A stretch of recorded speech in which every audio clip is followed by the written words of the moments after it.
Hello everyone, welcome back on the learning platform of Super Diamond Knowledge. Hope you guys are good as usual. You know that we have started a series of solving previous year question papers of HTET TGT English. We have already solved or analyzed the question papers of TGT English 2018, 2019 and 2020. A playlist named Solved Question Papers of HTET TGT English is available on this very YouTube channel. In this video lecture, we will discuss and analyze the official question paper of HTET TGT English 2021. I also request to all of you guys, if you have any doubt, any query related to all of these solved or analyzed video of TGT English question papers, then please let me know through the comment section. Please feel free to share your doubt inquiries through comments. I am there to reply. Without any further delay, let's start our today's video lecture. Let's move on the question number 91.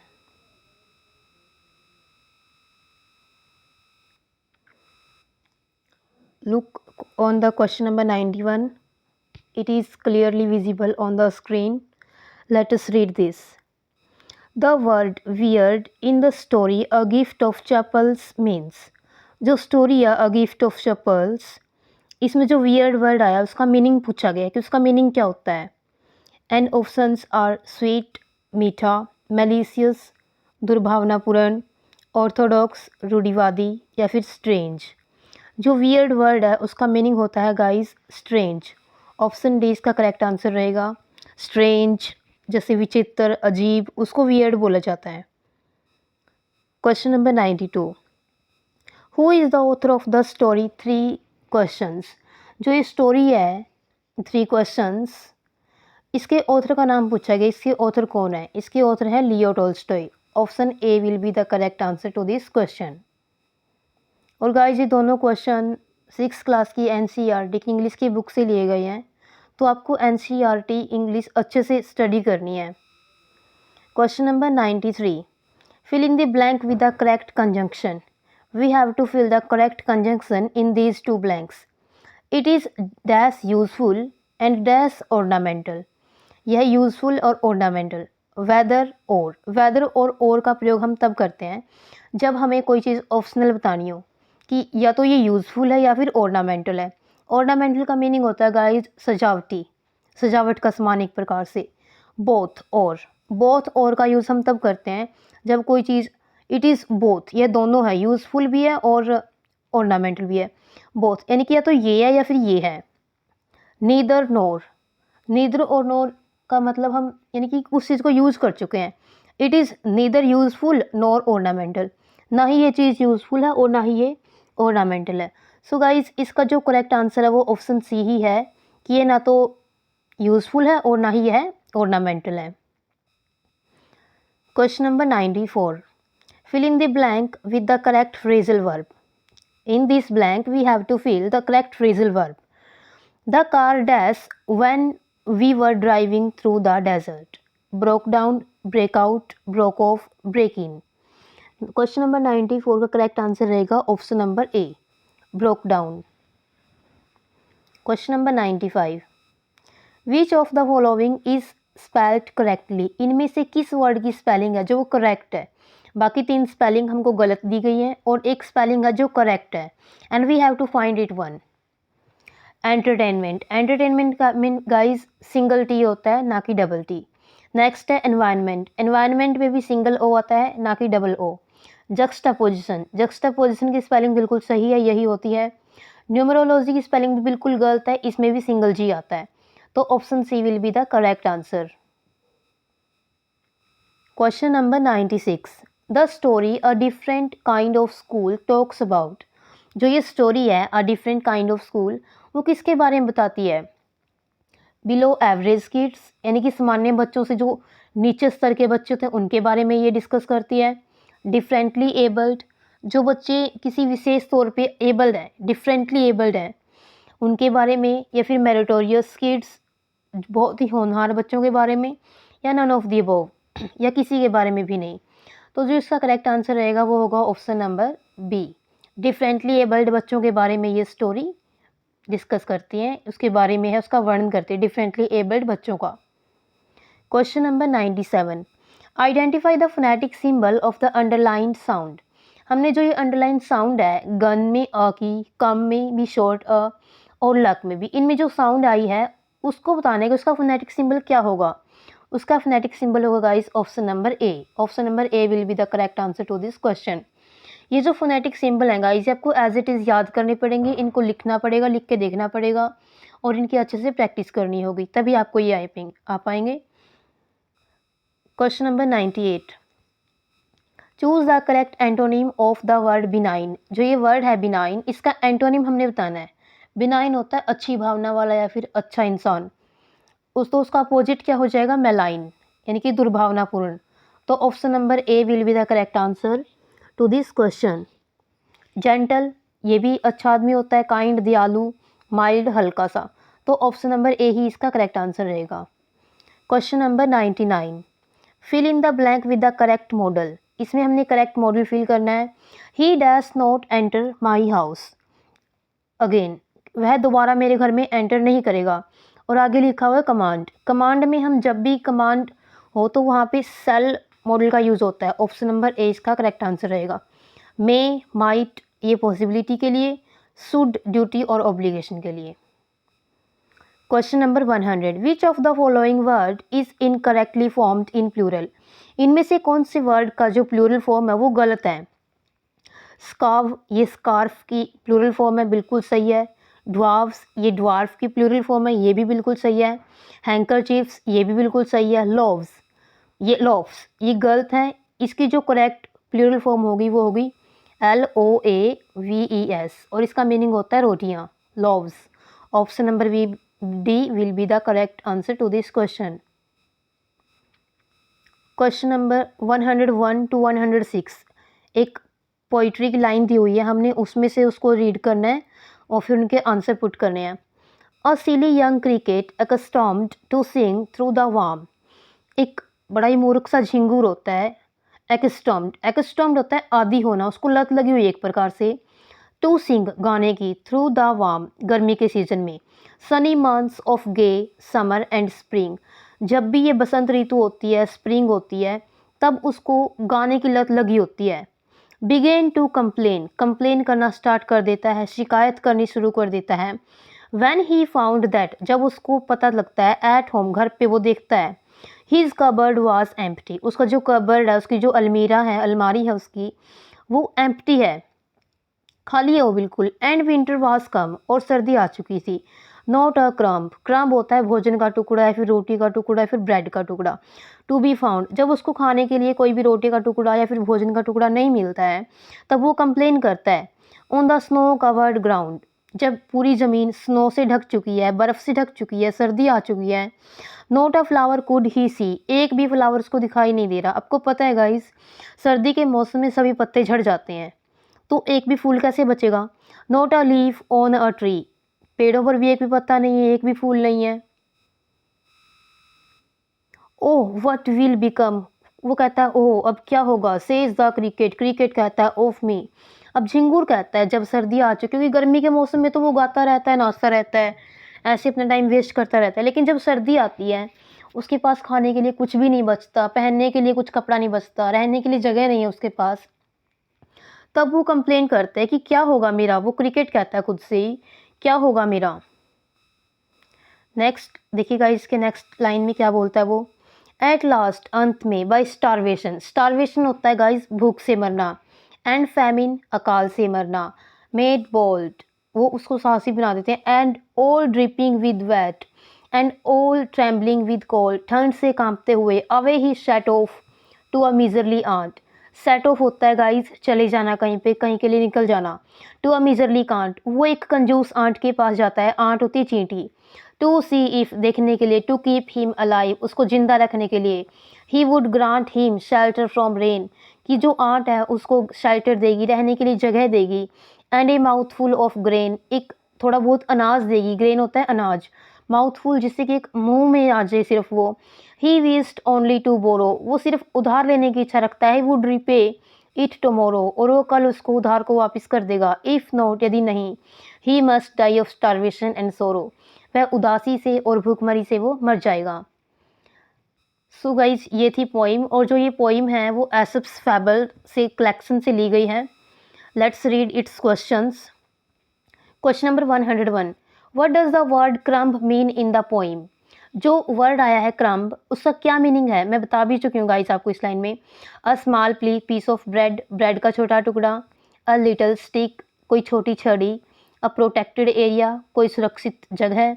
या फिर something इनएडिबल, कुछ ऐसा जिसको खाया ना जा सके। Edible होता है जिसको खाया जा सके, और इनएडिबल होता है जिसको खाया ना जा सके। तो गाइस हमको पता है क्रम्ब होता है a small piece of bread. Option number A इसका करेक्ट आंसर रहेगा। Question number 102, what did the cricket complain of? जो झिंगुर है वो किस चीज़ की शिकायत करता है? द वार्म सनी डेज, जो गर्मी के दिन हैं उनकी।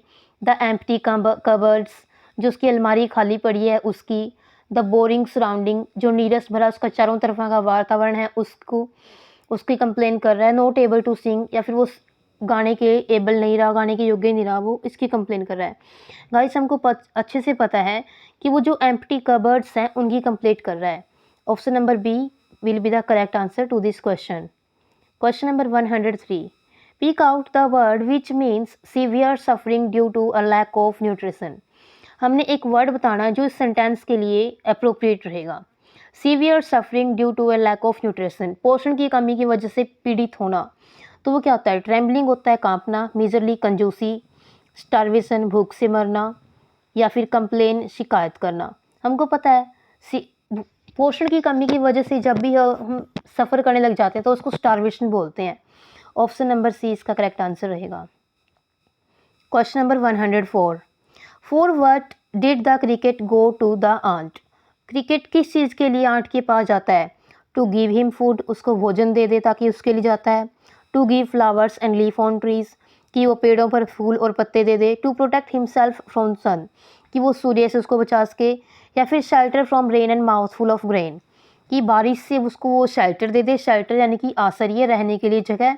एंड माउथफुल ऑफ ग्रेन, कि थोड़ा बहुत अनाज दे दे। तो ऑप्शन नंबर डी ही इसका करेक्ट आंसर रहेगा। पोइट्री पढ़ के हमको अच्छे से पता चल चुका है कि ऑप्शन नंबर डी ही इसका करेक्ट आंसर रहेगा। Question number 105, a story with animals as characters. एक ऐसी स्टोरी जिसमें एनिमल्स को पात्र के रूप में लिया जाता है, जानवरों को कहानी के पात्र बनाया जाता है। दैट कन्वेज अ मोरल, जो कि एक नैतिक शिक्षा देता है, उसको क्या बोलते हैं? उसको एक फेबल बोलते हैं गाइस। और जो ये पोइम हमने पढ़ी है the ant and the cricket की, ये एसप्स फेबल कलेक्शन से ली गई है। Question number 106, the coming of which weather made the cricket complain? किस वेदर के आने से जो क्रिकेट है वो शिकायत करता है? गाइस विंटर, सर्दी के आने से। स्प्रिंग, बसंत के आने से। समर, गर्मी के आने से। फिर ऑटम, पतझड़ के आने से। गाइस वो सर्दियों के आने से कंप्लेंट करता है, हमको पता है। तो ऑप्शन नंबर ए इसका करेक्ट आंसर रहेगा। Question number 107, identify the figure of speech in the following lines. We have to identify the which figure of speech is used in these lines. The moan of doves in immemorial elms and murmuring of innumerable bees. तो guys इसमें जो figure of speech use हुई है वो है onomatopoeia. Onomatopoeia एक ऐसी figure of speech होती है जिसमें एज इट इज साउंड को वर्ड के रूप में लिया जाता है। जैसे द थंडर, जिससे बादल गरजने की आवाज़ और थंडर एक जैसी होती है। अब जो बीज है, मधुमक्खियाँ कैसे मरमर करती हैं, मर्मरिंग। तो ओनोमेटोपिया ही इसमें फिगर ऑफ स्पीच यूज हुई है। तो option number C will be the correct answer.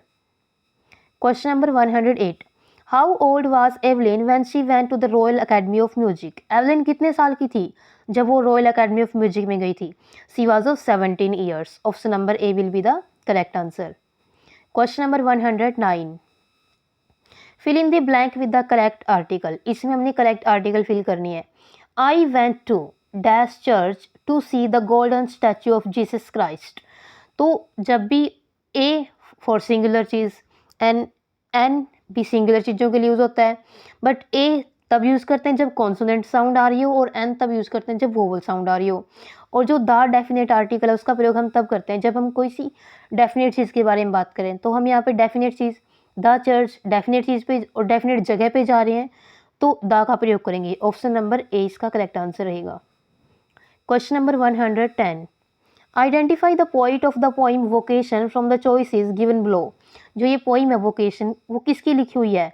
Rabindranath Tagore की, विलियम वर्ड्सवर्थ, सरोजिनी नायडू या John Keats? This poem has been written by Rabindranath Tagore. Option number A will be the correct answer to this question.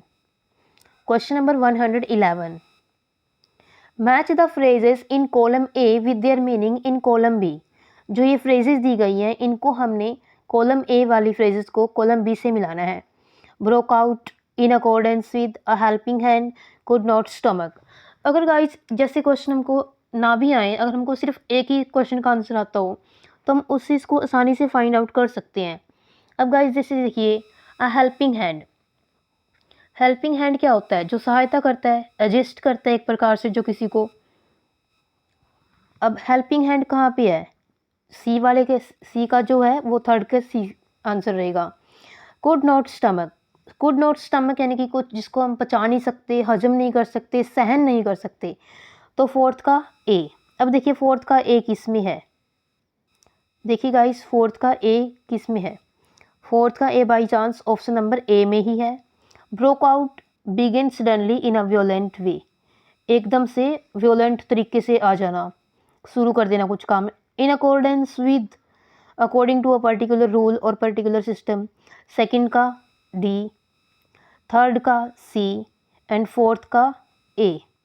Could not stomach means was not able to tolerate, जिसको हम सहन नहीं कर सकते। Option number A इसका correct answer रहेगा। Question number 112, every year on the occasion of Eid, हर साल ईद के अवसर पर, there was a fair in our village, these lines occur in which story. हर साल ईद के अवसर पर हमारे गांव में एक मेला लगता है। जो ये लाइन है वो किस स्टोरी से ली गई है guys? A game of chess, Eid celebration, village fair या game of chance? A game of chance. Option number D इसका करेक्ट आंसर रहेगा। 6th क्लास की NCERT की इंग्लिश की बुक से ये क्वेश्चन लिया गया है। Question number 113, identify the correct sentence pattern of the given sentence. इसमें हमने जो सेंटेंस है उसका जो पैटर्न है वो बताना है कि सही पैटर्न कौन सा है।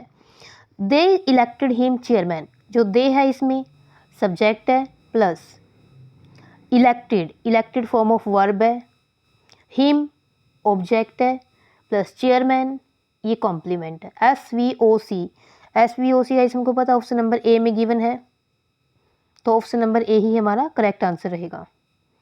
Question number 114, identify the underlined word in the sentence. इसमें जो अंडरलाइन वर्ड हमने उसको आइडेंटिफाई करना है कि वो क्या है। We met a girl carrying a basket of flowers, हम एक लड़की से मिले जिसने फ्लावर्स की बास्केट कैरी की हुई थी।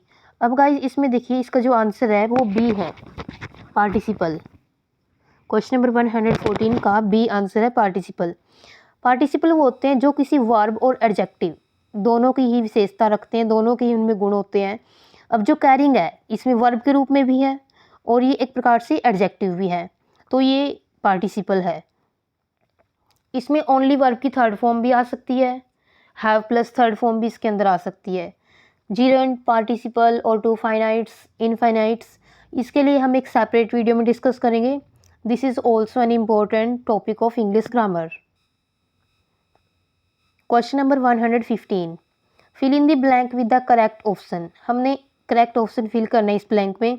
India is a noble generous land teeming dash natural wealth. India एक बहुत ही नोबल जेनरस लैंड है। टीमिंग डैश, टीमिंग ऑन है या टीमिंग विद है, टीमिंग फॉर है या टीमिंग एट है? Teeming with, option number B इसका करेक्ट आंसर रहेगा। टीमिंग विद इसका मतलब होता है भरा हुआ।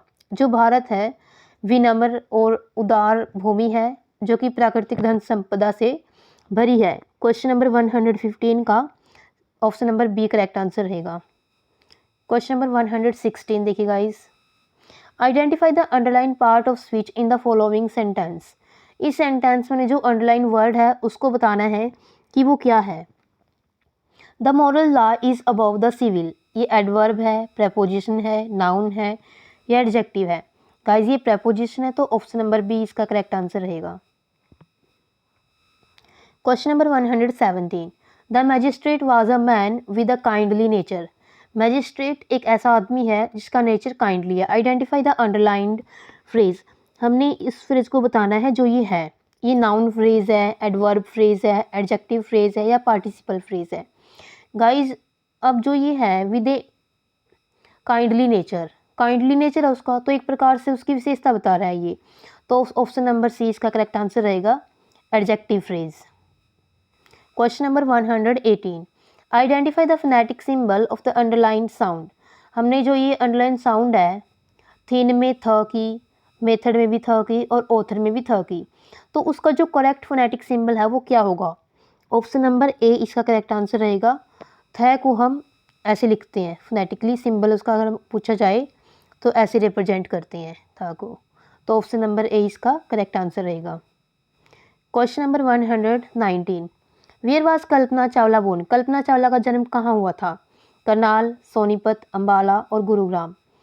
कल्पना चावला का जन्म करनाल में हुआ था, तो option number A will be the correct answer.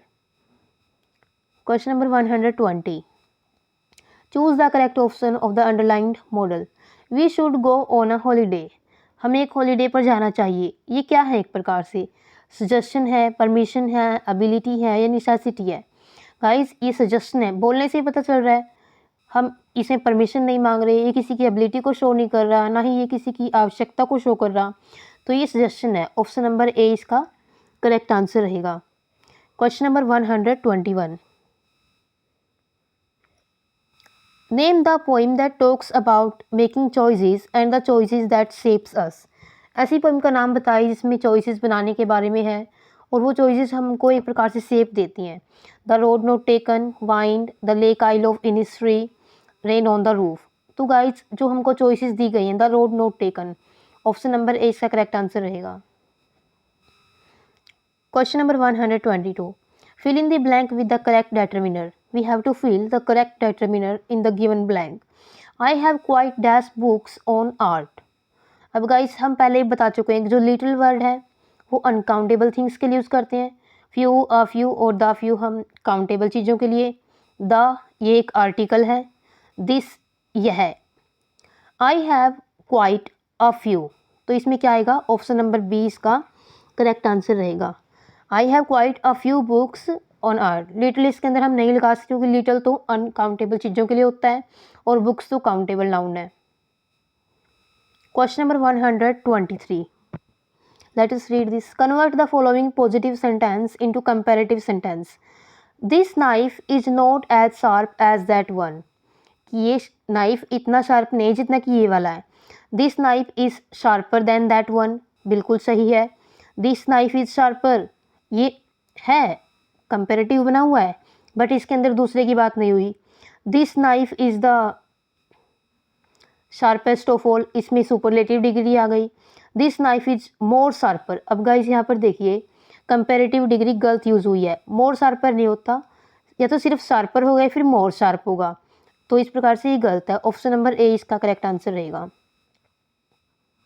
Question number 124, fill in the blank with the correct preposition. हमने इसमें करेक्ट प्रपोजिशन फिल करनी है। There was a beautiful lake dash us in the valley. वहाँ पर एक बड़ी सुंदर lake थी, झील थी उस घाटी में। अब वो हमारे नीचे थी, हमारे अंदर थी या हमारे ऊपर थी या फिर हमारे साथ थी, हमको देखने से पता चल रहा है कि ऑप्शन नंबर ए इसका करेक्ट आंसर रहेगा, below us in the valley. Question number 121 का ऑप्शन ए करेक्ट आंसर रहेगा। क्वेश्चन नंबर 125 देखिए guys, identify the grammatically correct sentence. हमने जो व्याकरणिक रूप से शुद्ध वाक्य है उसको चुनना है कि वो कौन सा है। All the passengers with the driver is killed in the accident. Guys ये गलत है बिल्कुल। All the passengers with the driver मतलब प्लूरल नाउन है, तो प्लूरल नाउन के साथ तो प्लूरल वर्ब आएगी, तो इज यहाँ पे गलत है, या तो आर आएगा या फिर वर आएगा। All the passengers with the driver be killed, अब ये भी गलत है क्योंकि इसमें जो फॉर्म ऑफ वर्ब है it is not according to the subject. All the passenger with the driver were killed in the accident, ये बिल्कुल सही है। सभी पैसेंजर्स ड्राइवर के साथ मारे गए थे एक्सीडेंट में। वर किल्ड बिल्कुल सही वर्ब की फॉर्म इसमें यूज़ हुई है, तो ऑप्शन नंबर सी इसका करेक्ट आंसर रहेगा। अब यहाँ पे वाज किल्ड आ गया, वाज तो सिंगुलर के लिए आता है, जबकि ऑल द पैसेंजर्स यानी कि we are talking about more than one person, and for more than one person plural form of verb is used. Question number 126. The correct synonym of the word innocuous is.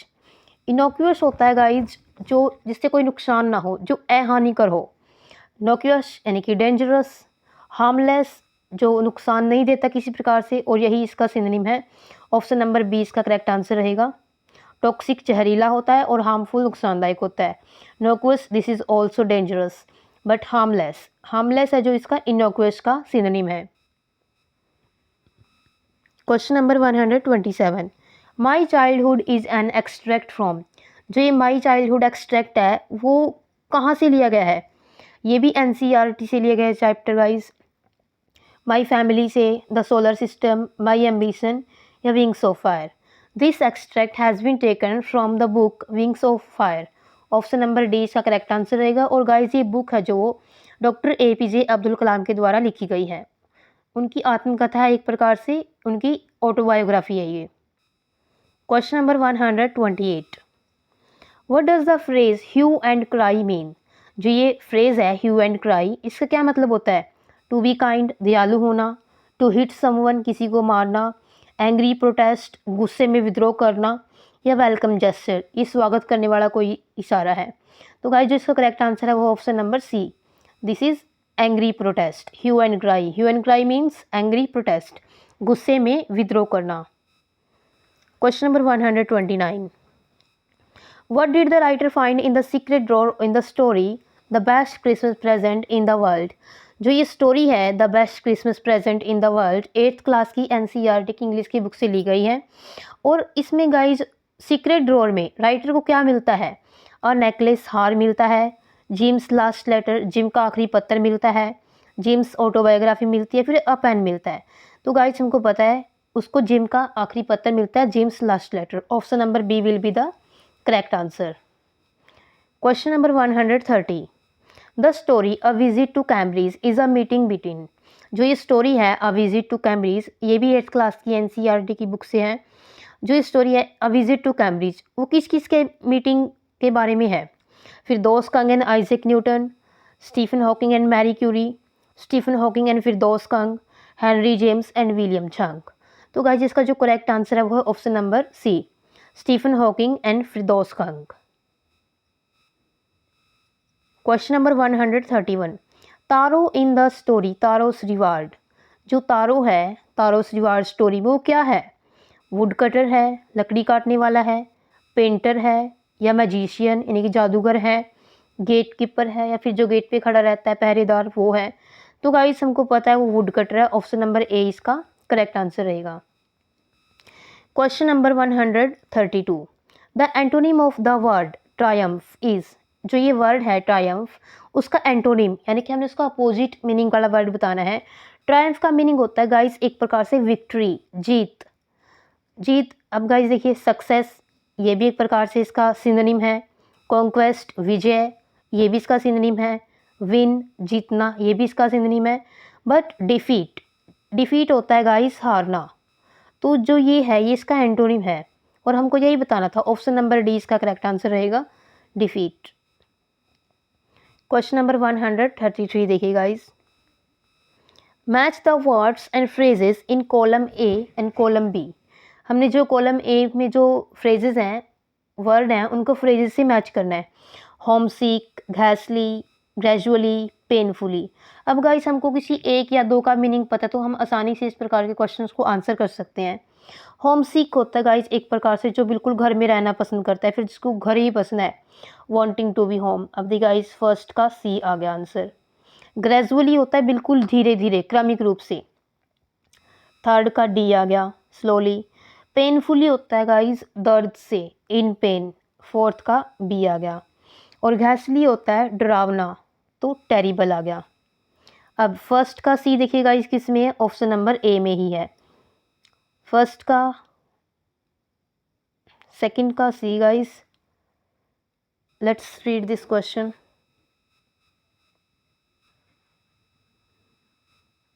So guys इसका answer रहेगा option number B, home sick, wanting to be home, ghastly डरावना, gradually slowly and painfully in pain दर्द में। Question number 134, fill in the blank with appropriate modal. हमने इस blank में जो उचित मॉडल है वो फिल करना है। व्हेन आई वाज यंग, जब मैं छोटा था या फिर जब मैं युवा था।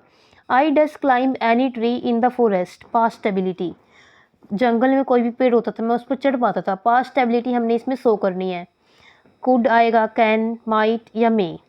कैन और कुड दोनों ही एबिलिटी शो करते हैं, बट जो कैन है वो प्रेजेंट की एबिलिटी को शो करता है और जो कुड है वो पास्ट की एबिलिटी को शो करता है। तो ऑप्शन नंबर ए इसका करेक्ट आंसर रहेगा।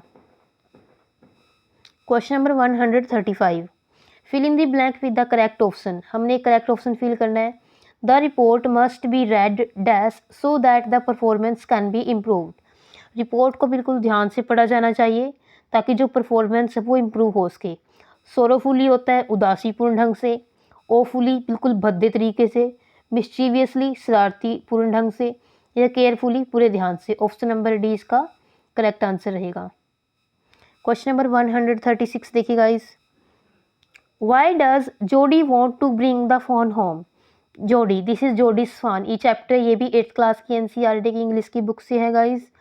Why does Jody want to bring the फान होम। फान होता है शावक का बच्चा, मृग, हिरण का बच्चा, मृग शावक बोलते हैं इसको। वो उसको घर पे क्यों लाना चाहता था। टू बीट इट, उसको पीटने के लिए। टू रेज इट, इसको पालने के लिए। To gift it to his friend, उसको उसके फ्रेंड को गिफ्ट करने के लिए। या फिर to show his father his bravery, उसके पिता को उसकी ब्रेवरी यानी कि उसकी साहसी दिखाने के लिए। तो गाइज जो जोडी है वो उसको पालने के लिए उसको घर लेके आना चाहता था। To raise it, option number B इसका करेक्ट आंसर रहेगा। Question number 137, write the synonym of the word benevolent. जो ये बेनेवलेंट वर्ड है उसका हमने सिनोनिम बताना है। बेनेवलेंट होता है अच्छा, दयालु, उदार व्यवहार वाला। उसका जो सिनोनिम होगा वो गाइस अल्ट्रुइस्टिक, परोपकारी। ऑप्शन नंबर सी इसका करेक्ट आंसर रहेगा। मेलवलेंट और हार्श, मेलवलेंट होता है दुर्भावना वाला, जो अच्छा नहीं है, कपटी। हार्श होता है कठोर, और ट्रेटर होता है देशद्रोही। Question number 138, fill in the blank with the correct preposition. इसमें हमने करेक्ट प्रेपोजिशन फिल करनी है। Most people work dash 9 to 5, ज़्यादातर लोग काम करते हैं कब, 9 से 5, यानी कि from 9 to 5। Since point of time दिया हो जब, फॉर एग्जांपल सिंस 1945, सिंस 2002। तो इसका जो करेक्ट आंसर है गाइस वो है ऑप्शन नंबर डी, इसका करेक्ट आंसर रहेगा क्वेश्चन नंबर 138 का। Let's move to the next question. Question number 139 देखिए guys, a poem of 14 lines is called. 14 पंक्तियों की एक कविता को क्या कहती हैं। An elegy, an epic, an allegory, या फिर अ sonnet.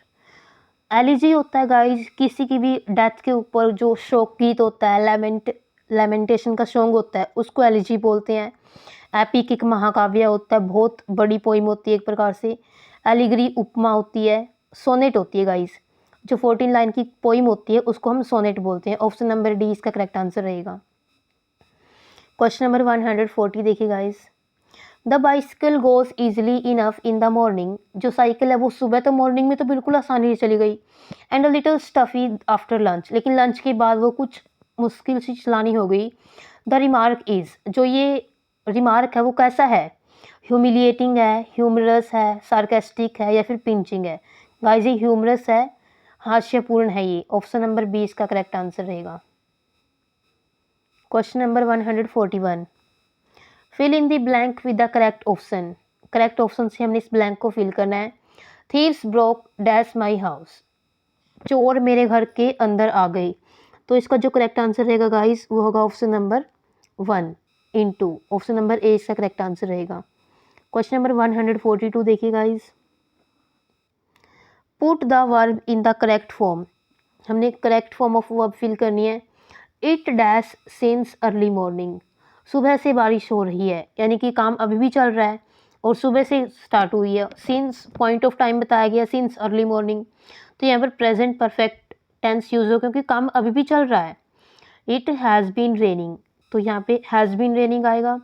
Have been raining plural form के साथ आता है, आई और यू के साथ हैव होता है और एक प्लूरल सब्जेक्ट के साथ।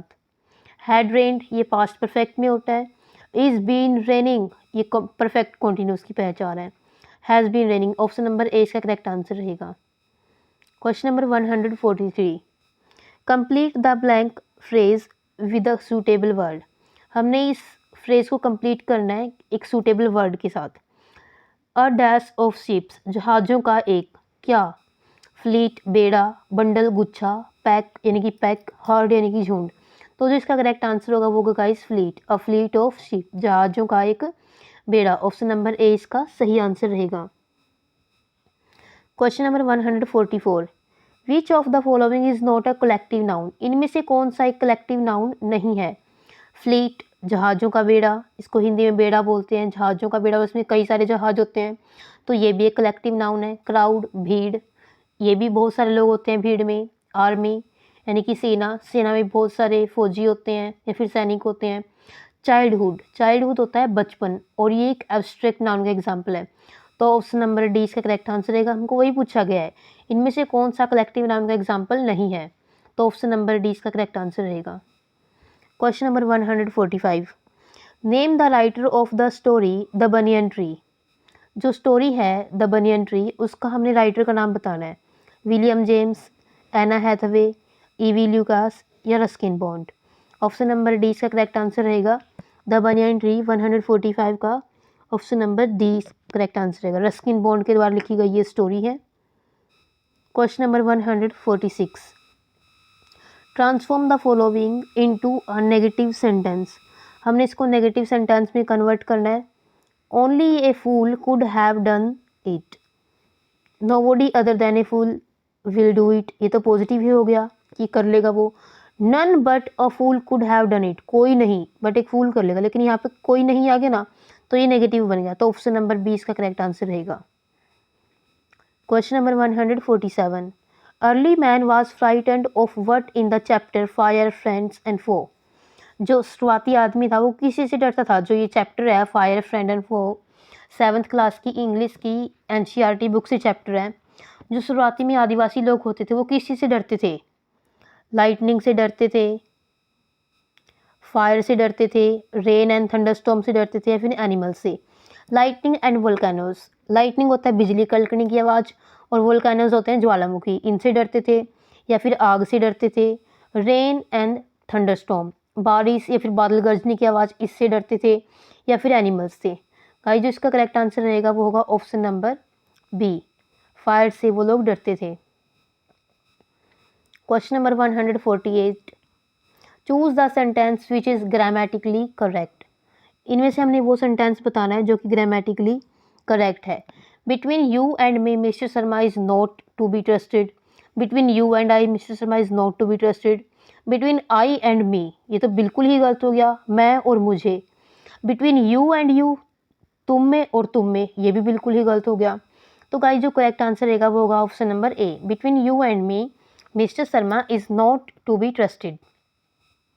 Question number 149 who is the poet of the poem the school boy. जो ये पोइम है द स्कूल बॉय उसके पोइट का नाम पूछा गया है। William Blake, William Wordsworth, William Henry या विलियम जेम्स।